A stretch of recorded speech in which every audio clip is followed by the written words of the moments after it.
ரிஷபராசிக்கான பலன்கள்.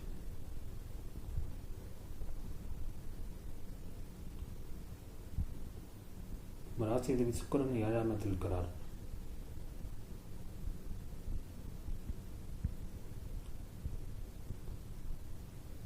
கேந்திரத்தில் சுக்கிரன் இருக்கிறது சிறப்பு. உங்களுக்கு பொருளாதாரம் உயரும். திருமணமாகாத ரிஷபராசிக்காரர்களும் திருமணம் நடக்கும்.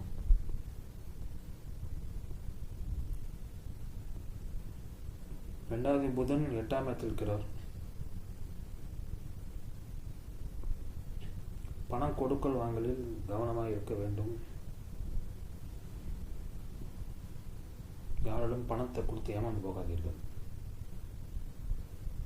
ரெண்டாவது புதன் குருவின் பார்வை இருக்கிறார். அதனால் உங்களுக்கு பணம் வருமானம் பெருகும். பொருளாதாரம் முன்னேற்றம் இருக்கும். புதனோட சூரியன் இருக்கிறார். அதனால் உங்களுக்கு பெரிய பதவி வரத்துக்கு வாய்ப்பு இருக்கிறது. பதவிக்காக காத்து கொண்டிருந்தனால உங்களுக்கு தான் அந்த பதவி கிடைக்கும்.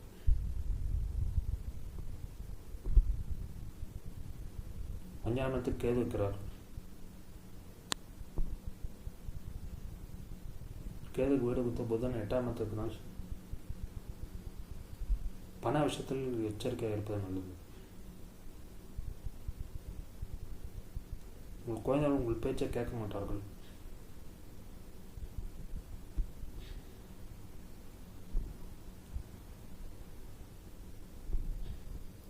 பத்தாம் இடத்தில் சனி இருக்கிற வேலையில் ரிஷபராசிக்காரர்களுக்கு வேலை கிடைக்கும்.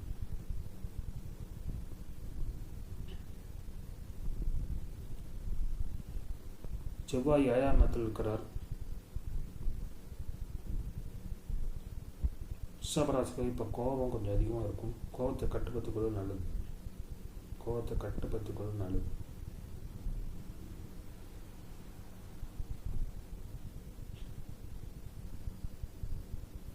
செவ்வாய் சனியும் தொடர்பு இருக்கிறார். வாகனத்தை செல்லும்போது எச்சரிக்கையாக இருப்பது நல்லது.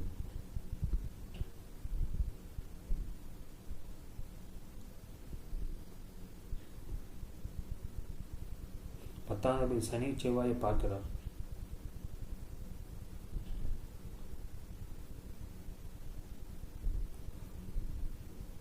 பத்தாவது சனியை செவ்வாயை பார்ப்பதனால்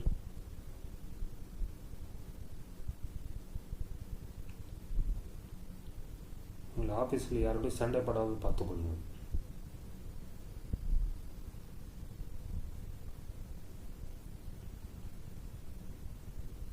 வாகனத்தை செல்லும்போது எச்சரிக்கையாக இருக்க வேண்டும்.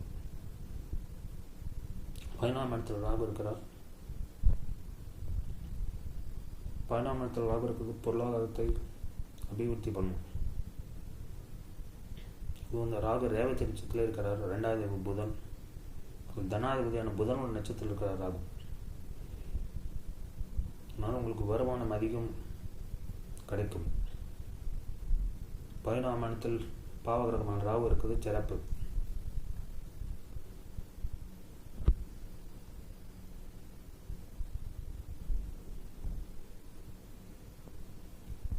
உங்கள் அப்பாவை ஜாக்கிரதையாக பார்த்துக்கொள்வது நல்லது. உங்களுக்கு சனி புத்தி நடக்குதா என்று பாருங்கள். சனி புத்தி அது மாதிரி நடந்தால் அப்பாவுக்கு பிரச்சனை வரும்.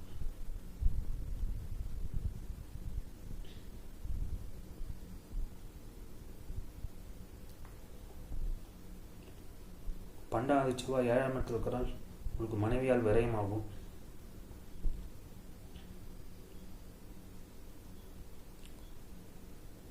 செலவுகள் அதிகமாக இருக்கும். விரையாதிபதியான செவ்வாயை உங்கள் ராசியை பார்க்கிறது. ஆனால் செலவுகள் கட்டுக்கடங்காமல் இருக்கும். 2வது புதன் 8ஆம் இடத்தில் இருக்கிறார். பணம் கொடுக்கல் வாங்கலில் சிக்கல் ஏற்படும். பொருளாதார விரயம் நிறைய ஏற்படும்.